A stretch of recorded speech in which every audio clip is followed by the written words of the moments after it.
রাত যতই অন্ধকার হোক না কেন, সকালের আলোতে সেই অন্ধকারটা কোথায় হারিয়ে যায়। একটা বেটার ফিউচার তোমার কাছে আমি আশা করছি, তোমার একটা বেটার ফিউচার হোক। My dear brothers and sisters, welcome to science দাদা। ক্লাস 11-এর সেকেন্ড সেমিস্টারের ফিজিক্সের একটি গুরুত্বপূর্ণ চ্যাপ্টার আয়তন বিশিষ্ট বস্তুর ধর্মাবলী।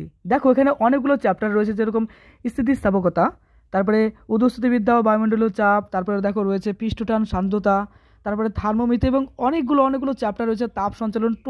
টোটাল ইম্পর্টেন্ট প্রশ্ন নিয়ে কিন্তু আমি এখন আলোচনা করব। পৃষ্ঠটান সান্দ্রতা যেটা রয়েছে, যেটা আমরা আয়তন বিশিষ্ট বস্তুর ধর্মাবলী বলি, এই চ্যাপ্টারের মোস্ট ইম্পর্টেন্ট চিরকালের জন্য যে সমস্ত প্রশ্নগুলো পরীক্ষার জন্য ভীষণ ইম্পর্টেন্ট, সেগুলো নিয়ে কিন্তু আলোচনা করব।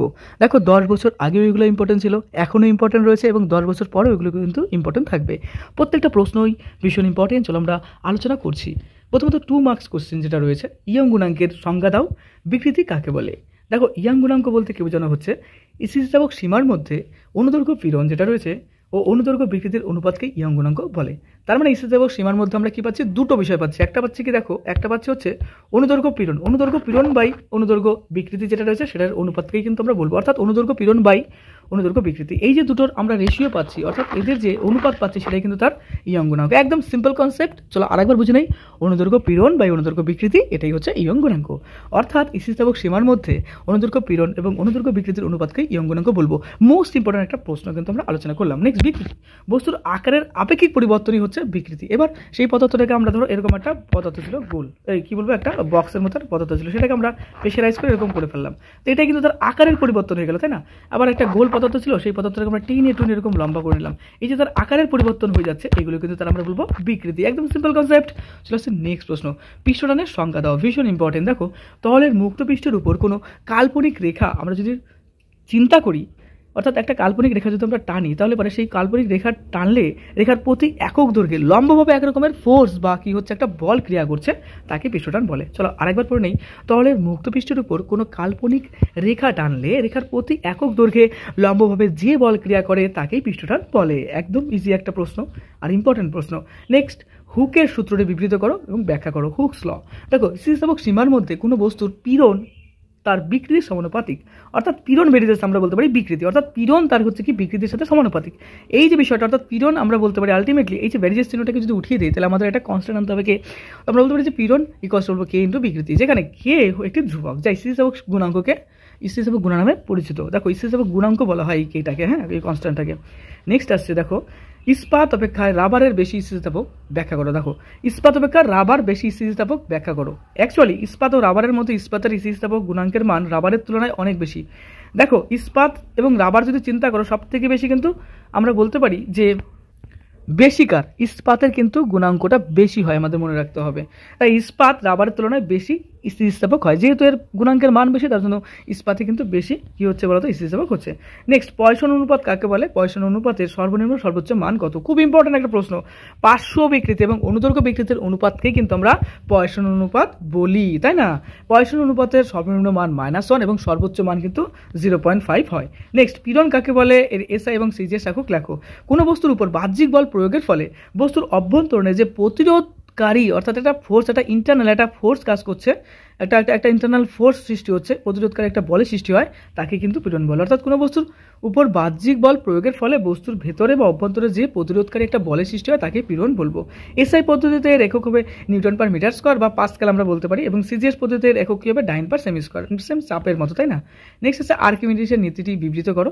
দেখো লিখবো, কোনো বস্তুকে স্থির তরল বা গ্যাসীয় পদার্থে আংশিক বা সম্পূর্ণরূপে যদি নিমজ্জিত করলে পারে বস্তুর ওজন আপাতত হ্রাস ঘটে, না, বা হ্রাস পায়, এবং এই আপাতত হ্রাস বস্তুটি দ্বারা অপসারিত তরল বা গ্যাসীয় পদার্থের ওজনের সমান। এটা কিন্তু গ্র্যাজুয়েশনে গিয়ে তোমার করতে হবে। নেক্সট চলে আসছে দেখো, প্রবাহীর চাপ সঞ্চালন সংক্রান্ত পাস্কালের নীতিটি লেখো। বদ্ধ পাত্রে, অর্থাৎ একটা সিস্টেম রয়েছে যেটা টোটালটা ক্লোজ সিস্টেম। বদ্ধ পাত্রে আবদ্ধ স্থির তরল বা গ্যাসীয় পদার্থের কোনো অংশের উপর চাপ প্রয়োগ করলে সেই চাপ সমানভাবে সব দিকে সঞ্চালিত হয়। অর্থাৎ আমরা যদি এখানে ফোর্স ক্রিয়া করি না, সেটা এই দিকেও যাচ্ছে, এই দিকেও যাচ্ছে, এই দিকেও যাচ্ছে, এই দিকেও, মানে সব দিকে সমানভাবে কাজ করছে, এটা কিন্তু পাস্কাল ল বলা হয়। নেক্সট আছে দেখো, রো ঘনত্বের তরল দিয়ে একটি চোঙাকার পাত্র কত গভীরতায় পূর্ণ করলে দেওয়ালের ঘাত তলদেশের ঘাতের সমান হবে? খুব ইম্পর্টেন্ট একটা প্রশ্ন। দেখো বলবো, রো ঘনত্বের তরল দিয়ে একটি চোঙাকার পাত্র, এইচ যেটার মান বলেছে কি যে R/2, অর্থাৎ তার ব্যাসার্ধের হাফ, যেখানে আর হলো চঙ্গাকার পাত্রের ব্যাসার্ধ, গভীরতায় পূর্ণ করলে দেওয়ালের ঘাত তলদেশের ঘাতের সমান হবে। এক্ষেত্রে কি হচ্ছে, ইকুয়াল হয়ে যাচ্ছে। মনে রাখবে যে H=R/2 এবং সেই ঘাতের কি হচ্ছে, সমান হয়ে যাচ্ছে। নেক্সট আসছে দেখো, বার্নৌলির উপপাদ্য বিবৃতি করো এবং ব্যবহৃত চিহ্নগুলির অর্থ নির্দেশ করে গাণিতিক রূপটি লেখো। হ্যাঁ, বার্নৌলির উপপাদ্য কিন্তু মোস্ট ইম্পর্টেন্ট প্রমাণ হিসেবে কিন্তু খুব দেয়। আর সঙ্গে সঙ্গে কিন্তু স্টেটমেন্ট বা বিবৃতিটাও কিন্তু পড়ে রাখবে। দেখো, কোনো আদর্শ তরল কোনো নল দিয়ে ধারারেখ প্রবাহের চললে নলের যে কোনো বিন্দুতে প্রতি একক আয়তনের চাপ শক্তি, দেখো তিনখানা বিষয় এখানে খেয়াল করতে লাগবে।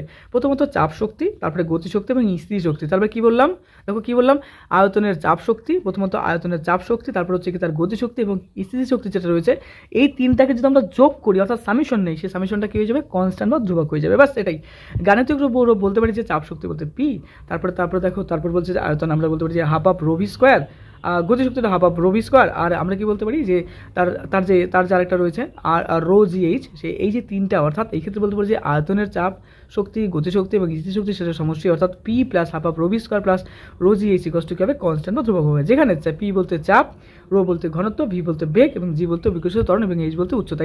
টোটালটা কিন্তু এক্সপ্লেন করে দিতে হয় যে প্রত্যেকটার মানে কি, পি এর মানে কি, এইচ এর মানে কি, জি এর মানে কি। কনসেপ্ট ক্লিয়ার তো?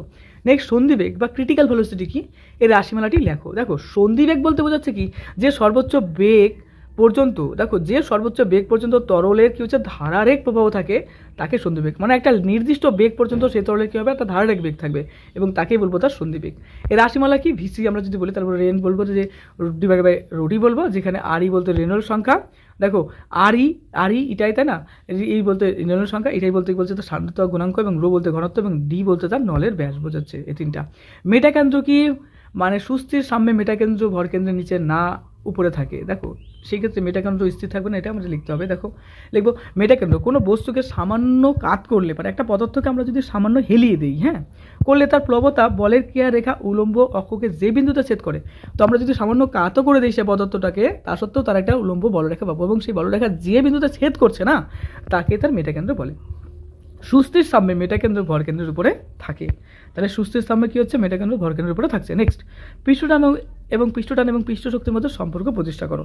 দেখো পৃষ্ঠটান বলতে কি বোঝাচ্ছে, দেখো তরলের পৃষ্ঠের উপরিতলে সৃষ্ট এমন একটি টান যার কারণে তরল তার পৃষ্ঠের ক্ষেত্রফল কমাতে চায়। এটা তো ঠিক, তার সারফেস এরিয়া যেটা আছে সেটা কমাতে যাবে তরলটা।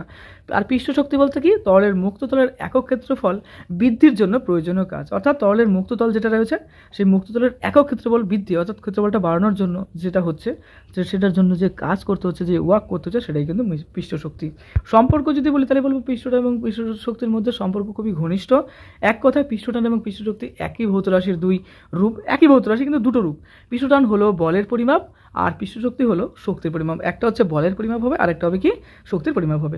গাণিতিকভাবে পৃষ্ঠটান এবং পৃষ্ঠ শক্তি, দেখো পৃষ্ঠটান টি এবং পৃষ্ঠ শক্তি হচ্ছে গামা, এর মধ্যে সম্পর্কটি আমরা বলতে পারি যে ইকুয়াল, অর্থাৎ টি ইকুয়ালস টু গামা।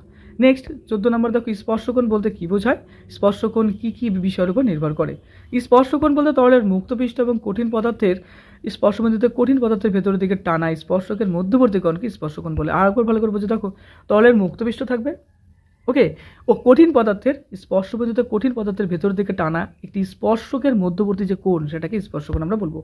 স্পর্শকোণ যে বিষয়গুলোর উপর নির্ভর করে তার হচ্ছে প্রথমত তরলের প্রকৃতি রাখতে হবে, দ্বিতীয়ত কঠিন পদার্থের প্রকৃতি এবং তরল ও কঠিন পদার্থের মধ্যবর্তী মাধ্যমের প্রকৃতি, অর্থাৎ তিনটাই কিন্তু প্রকৃতি, একটা তরলের প্রকৃতি, একটা কঠিন পদার্থের প্রকৃতি, আর একটা তরল এবং কঠিন পদার্থের মধ্যবর্তী যে সিস্টেম রয়েছে তার প্রকৃতি বোঝাবে। 15 নম্বর, কাচের কৌশিক নলে জলের আরোহণের ক্ষেত্রে জলস্তম্ভের স্থিতি শক্তি বৃদ্ধি কত, পৃষ্ঠটান দ্বারা কৃতকার্য কত, ধরে নাও কাঁচ ও জলের স্পর্শকোণ 0 ডিগ্রি যদি হয় তখন কি হবে। নেক্সট দেখো অ্যান্সার বলবো, জলস্তম্ভের স্থিতিশক্তি বৃদ্ধি, সেটা কি আমরা কি লিখতে পারি, হাফ অফ mgh, যেখানে m বলতে জলের ভর, g বলতে অভিকর্ষ ত্বরণ, h বলছে তার উচ্চতা, এখানে কিন্তু half of mgh not mgh। তো পৃষ্ঠটান দ্বারা কৃতকার্য বলতে পারি t × 2πr ইন্টু বলবো h, যেখানে t কষ্ট বলবো পৃষ্ঠটান, r ইকুয়াল টু নলের ব্যাসার্ধ, বাস এই এক্সপ্লেনেশনে লিখতে হবে। নেক্সট, একটি লোহার দণ্ড একটি বৃত্তাকার লোহার বলয়ের ব্যাস বরাবর যুক্ত আছে, সংস্থাটিকে সমভাবে উত্তপ্ত করলে বলয়টি বৃত্তাকার থাকবে কি, ব্যাখ্যা করো।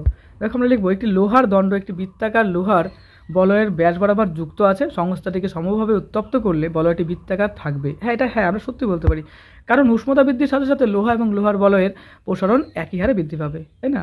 নেক্সট 17 নম্বর, উত্তপ্ত করায় কোনো ঘনকের প্রতিটি বাহু 2% বাড়ে, ঘনকের আয়তনের শতকরা বৃদ্ধি কত হবে। চলো আমরা করি। দেখো, ঘনকের আয়তনের শতকরা বৃদ্ধি হবে প্রায় 6%। কীভাবে? আদর্শ তরল দুটির বৈশিষ্ট্য লেখো। এক্ষেত্রে কী হচ্ছে দেখো, 2% ছিল, তার 3 গুণ বেড়ে গেলো, 6% হয়ে গেল। আদর্শ তরলের দুটি বৈশিষ্ট্য লেখো, আমাদের লিখতে হবে। তো আমরা লিখবো, দেখো এটা অন্য একটা প্রশ্ন এখানে চলে এসেছে, যাই হোক এটাও ব্যাখ্যা করি, এটা একটা ইম্পর্টেন্ট প্রশ্ন। আদর্শ তরলের দুটি বৈশিষ্ট্য লেখো। এখানে হবে দেখো, আদর্শ তরল অসংনম্য আর আদর্শ তরল হচ্ছে কি সান্দ্রতাহীন হয়। নেক্সট 18 নম্বর, আদর্শ তরলের দুটি বৈশিষ্ট্য লেখো, যে এটাই, হ্যাঁ এটাই কিন্তু আমরা লিখলাম যে আদর্শ তরলের অসংনম্য। এর মানে হলো আদর্শ তরলের উপরে চাপ প্রয়োগ করলে এর আয়তনের কোনো পরিবর্তন হয় না। আর আদর্শ তরল অসান্দ্র, এর মানে হলো আদর্শ তরলের বিভিন্ন স্তরের মধ্যে কোনো আপেক্ষিক গতি থাকলে সেই গতির বিরুদ্ধে কোনো বাধাদানকারী বল ক্রিয়া করে না। নেক্সট 19 নম্বর, সান্দ্র প্রবাহী দিয়ে সীমান্ত বেগে গতিশীল একটি ক্ষুদ্র গোলকের ক্ষেত্রে স্টোকসের সূত্রটি লেখো। মাত্রিক বিশ্লেষণ থেকে এটি নির্ণয় করো। স্টোকসের সূত্র বিস্তৃত ইম্পর্টেন্ট। দেখো, স্টোকসের সূত্রতে কী বলে, যে ফোর্স যেটা আছে এফ, সেই ফোর্স এফ ইকুয়ালস টু লিখতে পারি 6 পাই ইটাই আর ভি, যেখানে এফ হচ্ছে সান্দ্রবল, ইটাই হচ্ছে সান্দ্রতা গুণাঙ্ক, আর হচ্ছে গোলকের ব্যাসার্ধ, আর ভি হচ্ছে বেগ। মাত্রিক বিশ্লেষণ করলে আমরা পাবো, দেখো বলের মাত্রা ইকুয়ালস টু সান্দ্রতা গুণাঙ্কের মাত্রা ইন্টু লিখবো যে ব্যাসার্ধের মাত্রা ইন্টু বেগের মাত্রা। তাহলে মাত্রা বিশ্লেষণে কী পেলাম? সান্দ্রতা গুণাঙ্কের মাত্রা পেলাম, গুণ পেলাম ব্যাসার্ধের মাত্রা, গুণ পেলাম বেগের মাত্রা। ভাসমান বস্তুর সাম্যের শর্ত কি? ভাসমান বস্তুর সাম্যের শর্ত, দেখো বস্তুর ওজন ও প্লবতা বল সমান হতে হবে। বস্তুর ভর কেন্দ্র অর্থাৎ বস্তুর ভার কেন্দ্র যেটা আছে, ভার কেন্দ্র প্লবতা কেন্দ্রের উলম্ব রেখা একই সরলরেখায় থাকতে হবে। নেক্সট, স্টিফানস বোলজম্যানের সূত্র থেকে নিউটনের শীতলীকরণ সূত্রটি প্রতিষ্ঠা করো, বা এক কথায় বলতে গেলে নিউটনের শীতলীকরণ সূত্রটি লেখো। শীতলীকরণ সূত্র লিখবো যে স্টিফানস বোলজম্যান সূত্র ব্যবহার করে যখন উষ্ণতার পার্থক্য খুব কম হয়, কখন আমরা ব্যবহার করব? যখন উষ্ণতার পার্থক্য খুবই কম হবে তখন কিন্তু আমরা এই সূত্রটা ব্যবহার করতে পারি, তখন নিউটনের শীতলীকরণ সূত্রটি পাওয়া যায়। কোনো বস্তুর তাপ হারানোর হার ও বস্তু পারিপার্শ্বিকের উষ্ণতার পার্থক্যের সমানুপাতিক হয়। অর্থাৎ কোনো বস্তু যে তাপ হারাচ্ছে, কোনো বস্তুর তাপ যে হারাচ্ছে, সেই তাপটা কি হচ্ছে? তাপ হারানোর হার, অর্থাৎ যে হারে সে তাপটা হারাবে সেটা কি হচ্ছে সেই বস্তু এবং তার আশেপাশে যে সারাউন্ডিং রয়েছে, পরিপার্শ্ব যেটা রয়েছে, সে তার মধ্যে যে উষ্ণতার পার্থক্য তার সমানুপাতিক হয়। নেক্সট 3 এবং 5 নম্বরের যে প্রশ্নগুলো ইম্পর্টেন্ট, দেখো আমরা বলবো প্রথমত পাস্কেলের সূত্র গ্যাসের ক্ষেত্রে প্রযোজ্য কি? পাস্কেলের সূত্রের সাহায্যে হাইড্রোলিক প্রেসের কার্যনীতি ব্যাখ্যা করো। দেখাও যে এখানে শক্তি সংরক্ষণ সূত্রটি প্রযোজ্য হয়। দেখো, প্রথমত পাস্কেলের সূত্র গ্যাসের ক্ষেত্রে প্রযোজ্য, তবে শর্ত হলো গ্যাসের আবদ্ধ পাত্রে রাখতে হবে। আবদ্ধ পাত্র বলতে আইসোলেশন আমরা সিস্টেম বলতে পারি। আবদ্ধ গ্যাসীয় পদার্থে চাপ প্রয়োগ করলে সেই চাপ সমানভাবে সব দিকে সঞ্চালিত হয়, একদম ঠিক। হাইড্রোলিক প্রেসের কার্যনীতি, দেখো হাইড্রোলিক প্রেস মেনলি পাস্কেলের সূত্রের উপর ভিত্তি করে তৈরি, অর্থাৎ চাপের উপর ভিত্তি করে। এতে দুটি সিলিন্ডার থাকে যাদের ব্যাস ভিন্ন ভিন্ন হয়। ছোট সিলিন্ডারে বল প্রয়োগ করলে সেটি তরলের মাধ্যমে বড় সিলিন্ডারে সঞ্চালিত হয় এবং সেখানে অনেক বেশি বল পাওয়া যায়। অর্থাৎ এখানে একটা মেনলি আমরা ফোর্সের কথা বলতে পারি এবং বলের কথা আমরা তো এখানে বলছি যে একটা প্রেশার ক্রিয়েট হচ্ছে, একটা ছোটো পাত্র একটা বড় সিলিন্ডার, একটা ছোটো সিলিন্ডার একটা বড় সিলিন্ডার। ধরো যে ছোটো সিলিন্ডারের ক্ষেত্রফল A1 এবং বড় সিলিন্ডারের ক্ষেত্রফল A2। ছোটো সিলিন্ডারের উপর বল যেটা আছে সেটা F1 বল প্রয়োগ করলে চাপ হবে, আমরা P বলতে পারি কীরকম, F1/A1। এই চাপ বড় সিলিন্ডারে সঞ্চালিত হলে সেখানে বল হবে কি বলতো, F2 = P × A2। তাহলে এটাকে আমরা বলতে পারি যে এই যে দেখো P এর মানটা আমরা আবার একটু আগে দেখলাম, সেটা কি হচ্ছে, সেটা দেখো এখানে P F1/A1, তো আমরা লিখবো যে F1/A1 ইন্টু লিখবো A2। যেহেতু A2টা A1 এর থেকে অনেক বেশি এবং তাই বলতে পারি যে দেখো A2টা হচ্ছে অনেক অনেক বেশি A1 এর থেকে, তো যেহেতু বেশি তার জন্য আমরা বলতে পারি যে F2টাও F1 এর থেকে বেশি হবে। ওকে, তো শক্তি সংরক্ষণ সূত্র দেখো বলছে যে ছোট পিস্টনের সরণ যদি x1 হয় এবং বড় পিস্টনের সরণ যদি x2 হয় তাহলে তরলের আয়তনের পরিবর্তন উভয় দিকে সমান হবে, অর্থাৎ A1x1 = A2x2। ছোট পিস্টনের উপর কৃতকার্য W1 = F1x1 এবং বড় পিস্টনের উপর কৃতকার্য W2 = F2x2। মান বসালে দেখা যায় যে W1 = W2, অর্থাৎ এখানে শক্তির কোনো অপচয় হচ্ছে না। নেক্সট দেখো প্রশ্ন রয়েছে যে দুটি স্প্রিংয়ের বল ধ্রুবক যথাক্রমে K1 ও K2, যেখানে K1 K2 থেকে বড় হলে পারে একই পরিমাণ দৈর্ঘ্যের বৃদ্ধির জন্য কোনটির ক্ষেত্রে অধিক পরিমাণ কার্য করতে হবে এবং কেন? One of the most important প্রশ্ন। দেখো, K1 বল ধ্রুবক বিশিষ্ট স্প্রিংয়ের ক্ষেত্রে অধিক পরিমাণ কার্য করতে হবে, কারণ স্প্রিংয়ের কৃতকার্যের পরিমাণ তার বল ধ্রুবকের উপর নির্ভর করে। স্প্রিংয়ের কৃতকার্য যদি W ধরি, আমরা কি জানি যে এই Wটা হচ্ছে কি তার হাফ অফ KX স্কোয়ারের সমান, তাই না? যেখানে K হলো বল ধ্রুবক এবং X হলো দৈর্ঘ্য বৃদ্ধি, মানে কতটা দৈর্ঘ্য বৃদ্ধি পাচ্ছে তার সাথে সমান আমরা বলতে পারি, তার বর্গের সাথে সমানুপাতিক, তাই না? যেহেতু X ধ্রুবক তাই W বেরিয়েছে, আমরা কি বলতে পারি, অর্থাৎ বেশি বল ধ্রুবকের স্প্রিংকে প্রসারিত করতে বেশি বল প্রয়োগ করতে হবে, অর্থাৎ বেশি বল তো বেশি লাগবে, এটাই বলছে, তাই বেশি কার্য করতে হয়। নেক্সট দেখো 3 নম্বর, 3 মিটার দৈর্ঘ্য এবং 4 mm ব্যাস বিশিষ্ট একটি তামার তারের এক প্রান্ত থেকে 150 কেজি একটি ভার জড়ানো হলো। এটির দৈর্ঘ্য 2.5 7 mm বৃদ্ধি পায়। ঠিক আছে, একটা পদার্থের মধ্যে ভার জমানোর জন্য সেটা দৈর্ঘ্য বৃদ্ধি পাচ্ছে। ব্যাস 1.2 × 10⁻³ mm হ্রাস পায়। তামার ইয়াং গুণক এবং পয়সনের অনুপাত নির্ণয় করো। এরকম টাইপসের অঙ্ক কিন্তু দেয়। আমরা একটা প্যাটার্ন তোমাকে দিলাম, তুমি এই টাইপের প্যাটার্নগুলো ফলো করবে। ওকে, পীড়ন আমরা জানি যে পীড়ন ইকুয়ালস টু তার কী বলতে পারি যে ফোর্স বাই এরিয়া, অর্থাৎ বল বাই ক্ষেত্রফল। তো আমরা যদি মানগুলো বসাই তাহলে আমাদের কী হচ্ছে 150 × 9.8 ইন্টু বলবো দেখো ডিভাইডেড বাই বলবো যে পাই × 2 × 10⁻³ বিকৃতি বলতে দৈর্ঘ্য বৃদ্ধি ডিভাইডেড বাই প্রকৃত দৈর্ঘ্য ইকুয়ালস টু আমরা লিখতে পারি কি 2.7 × 10⁻³ ডিভাইডেড বাই 3। ইয়ং গুণাঙ্ক আমরা লিখতে পারি দেখো পীড়ন বাই বিকৃতি ইকুয়ালস টু লিখবো 1.299। এটা কি আছে দেখো ডাইন পার সেমি ⁻², ইনভার্স, তাই না? পয়সের অনুপাত আমরা বলতে পারি পয়সন অনুপাত যেটা আছে দেখো পার্শ্ব বিকৃতি, এটা আমরা কি বলতে পারি যে ব্যাস হ্রাস পাচ্ছে ডিভাইড বাই তার প্রকৃত ব্যাস, তাহলে 1.2 × 10⁻6 ডিভাইডেড বাই লিখবো 4 × 10⁻3। অনুদৈর্ঘ্য বিকৃতি আমরা কি পাচ্ছি দেখো 2.7 × 10⁻3 ডিভাইড বাই 3। তো পয়স অনুপাত ইকুয়ালস আমরা লিখতে পারি কিরকম পার্শ্ব বিকৃতি বাই অনুদৈর্ঘ্য বিকৃতি, এটার মানে কিন্তু 0.33 আসছে। দেখাও যে দেখো নেক্সট প্রশ্ন 4 নাম্বার, দেখাও যে একটি স্থির তরলের মধ্যে কোনো বিন্দুতে তরলের চাপ সব দিকে সমান, একটি পাত্রে কিছুটা তরল রাখা আছে, পাত্রটিতে অনুভূমিক যে ত্বরণ এ প্রদান করা হলো, তরলের মুক্ত তলটি অনুভূমিকের সঙ্গে কত কোণে আনত থাকবে নির্ণয় আমাদের করতে হবে। দেখো একটি ক্ষুদ্র ঘনকের উপর তরলের বিভিন্ন দিকে চাপের ক্রিয়া বিশ্লেষণ করে এটি প্রমাণ করা যায়। ঘনকের উপর ক্রিয়াশীল বলগুলির ভারসাম্য থেকে দেখা যায় যে চাপ সব দিকে সমান, এটা তো আমরা আগের থেকে পড়ে আসছি। ধরি তরলের মুক্ত তল অনুভূমিকের সঙ্গে একটা কোণ করছে, সেই কোণটার মান কত থিটা, সেই থিটা কোণতে আনতে আছে। ধরো তরলের উপর ক্রিয়াশীল বলগুলি হলো অভিকর্ষজ বল mg এবং অনুভূমিক বল ma। এই বলগুলির লব্ধি বল তরলের মুক্ত তলের লম্ব দিকে ক্রিয়া করবে। ট্যান থিটা ইকুয়ালস টু আমরা কি জানি যে ma/mg। তো দেখো এখান থেকে আমরা জানি যে তাদের মধ্যে যে আনত কোণটা অর্থাৎ ট্যান থিটা সেটা কি হয় ma/mg হয়। তো mm কাটলে পরে আমাদের কি থাকবে a/g থাকবে। নেক্সট 5 নাম্বার দেখো বলেছে তরলের প্রকৃত প্রসারণ এবং আপাত প্রসারণ এই দুইয়ের মধ্যে পার্থক্য কি লেখো। তাপীয় পীড়ন কি, বেশ ইম্পর্ট্যান্ট একটা প্রশ্ন।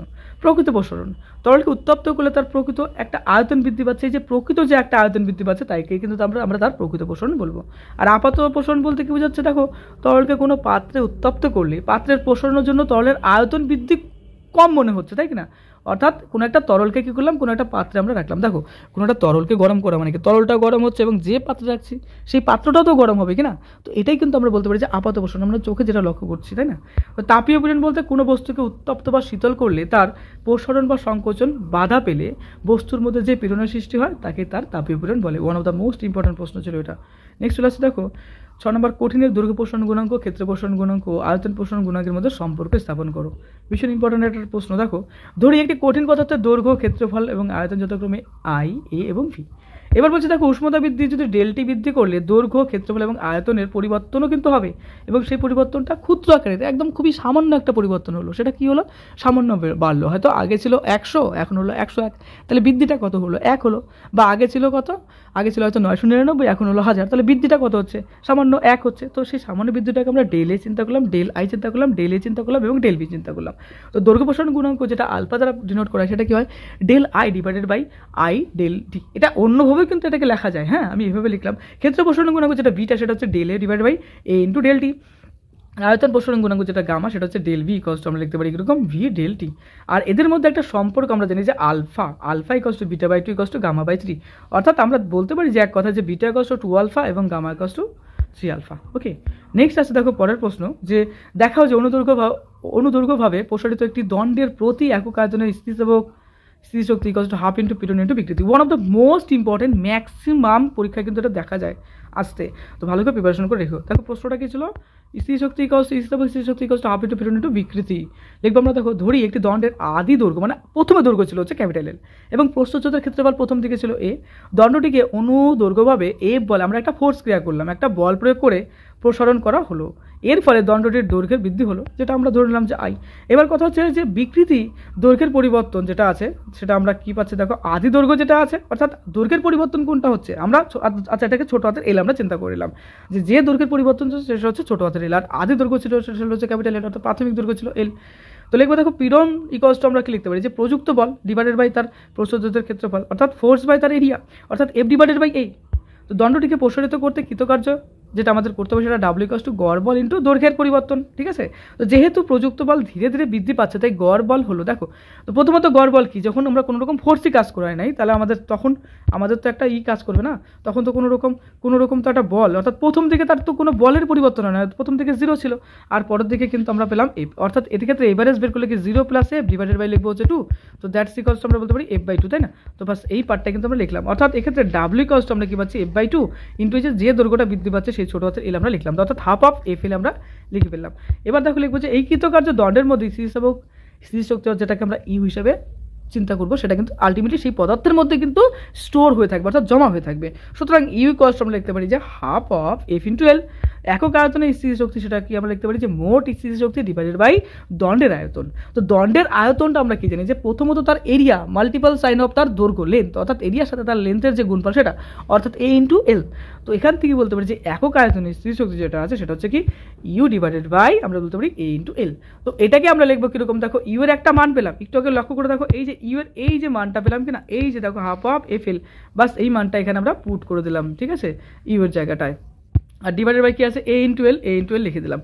এবার টোটালটাকে তুমি চিন্তা করো, যদি ডিভিজিবল ফর্মুলেশনে আসি ফর্মুলাতে, তাহলে হাফ তো থেকে যাচ্ছে, এই যে হাফ থেকে যাচ্ছে, তাহলে এফ ডিভাইডেড বাই কি হচ্ছে, এফ ডিভাইডেড বাই তুমি প্রথমত চিন্তা করো এ হয়ে গেল, তারপরে কি হচ্ছে দেখো আরেকটা আমরা দুটো সেপারেশন পার্টে করে নিলাম, এফ ডিভাইডেড বাই এই দেখো এ একটা পার্ট, এল একটা পার্ট, এল এর নিচে আমরা কি করলাম এল নিয়ে আসলাম, ছোটো হাতের এল নিচে এল নিয়ে আসলাম, আর এর নিচে নিয়ে আসলাম হচ্ছে দেখো এফ এর নিচে নিয়ে আসলাম ছোটো হাতের এই কি বলি এফ এর নিচে নিয়ে আসলাম এই, অর্থাৎ এরিয়াটা নিয়ে আসলাম। তো দেখো আমরা জানি যে ফোর্স বাই এরিয়াটাই হচ্ছে কি পীড়ন, ফোর্স বাই এরিয়াটা হচ্ছে পীড়ন, দেখো এক্ষেত্রে ভালো করে লক্ষ্য করো, চলো কালার চেঞ্জ করে দিয়ে দেখো ফোর্স বাই এরিয়াটা হচ্ছে তার পীড়ন, এবং আমরা বলতে পারি দৈর্ঘ্য বাই তার দৈর্ঘ্য পরিবর্তন, দেখো দৈর্ঘ্য পরিবর্তন বাই তার প্রাথমিক দৈর্ঘ্য, যেটা হচ্ছে ক্যাপিটাল এল এবং স্মল এল, অর্থাৎ যে দৈর্ঘ্যটা পরিবর্তন হচ্ছে সেটা কি ছোটো হাতের এল, আর যেটা প্রাথমিক দৈর্ঘ্য যেটা আদি দৈর্ঘ্য ছিল সেটা ক্যাপিটাল এল ধরলাম, এই দুটোর অনুপাতকে তার বিকৃতি বলা হয়। তাহলে আলটিমেটলি কি পেলাম পীড়ন ইন্টু বিকৃতি, অর্থাৎ পীড়ন ইন্টু বিকৃতি, হাফ অফ পীড়ন ইন্টু বিকৃতি। One of the most important formula ছিল, one of the most theorem ছিল, আমরা প্রুভ করলাম। তো অবশ্যই এগুলো ভালো করে খেয়াল করে পড়বে। ওকে, সায়েন্স দাদা চ্যানেলে যদি নতুন হয়ে থাকো তাহলে অবশ্যই সাবস্ক্রাইব করে দিও। আমি এই চ্যানেলে তোমাদেরকে রেগুলার কিন্তু ফিজিক্স পড়াবো, এবং তার পাশাপাশি যদি তোমরা নিট এবং জেইর প্রিপারেশন করো, আমি কিন্তু নিট এবং জেইর যে প্রশ্নগুলো রয়েছে পিওয়াইকিউ বলো এবং ডিফারেন্স লেভেলের যে স্টেটমেন্ট বেস বা ক্রিটিক্যাল থিঙ্কিংয়ের যে প্রশ্নগুলো সেগুলো কিন্তু বোঝাবো। তো অবশ্যই এই চ্যানেলটাকে সাবস্ক্রাইব করে রেখে দিও, আর তুমি তোমার বন্ধু বান্ধব সবার মধ্যে কিন্তু চ্যানেলটা শেয়ার করে দিও। তোমার চ্যানেল আমার চ্যানেল। আবার আমিও একটা কথা বলবো যে তোমার স্বপ্ন আমার স্বপ্ন, চলো আমরা একসাথে পূরণ করি। আমরা সবাই সায়েন্সের স্টুডেন্ট, তাই না? তো সায়েন্স আমরা সবাই ভাই ভাই, অবশ্যই আমরা প্রত্যেকটা লোকের দিকে তাকাবো, এবং সবার একটা বড় লক্ষ্য হোক, আমরা প্রত্যেকেই আমাদের লক্ষ্যের জন্য পরিশ্রম করব, এবং আমরা সবাই সেই লক্ষ্যতে কিন্তু পৌঁছাবো। ওকে, খুব ভালো থেকো।